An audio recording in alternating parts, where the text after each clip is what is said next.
Heidi and Brian, 66. Could you compare and contrast TWR with DWR? I don't even know what that is, Brian. Do you know what that is? Time weighted versus Oh, there dollar we weighted go. return. There we go. They won't refer to that as TWR on the test or a DWR on the test. They will refer to that as time weighted or dollar weighted return. It's, I think, an aim and shoot point and click question, but I'll give Brian his board and let you walk you through it. I think you're right. I think it is too.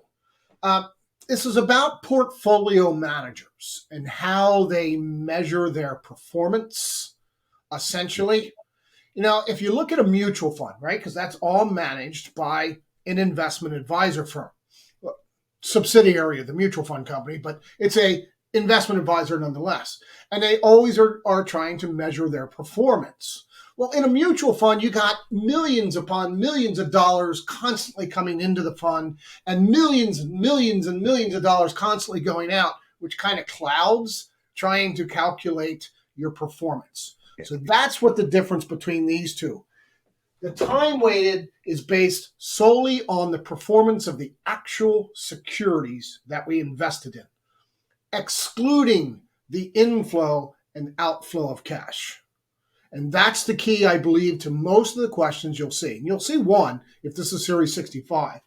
This is excluding the cash flow in and out of a fund. It's based solely on the securities.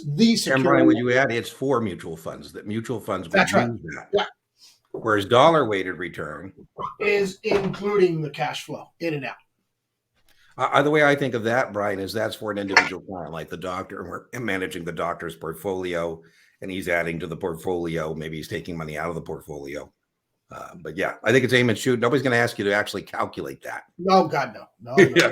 P.S. And I would just add to that, Fonseca, that I think Brian and I think are in concurrence on this, that we think people really overestimate how much math they're going to have to do on the 65, 66.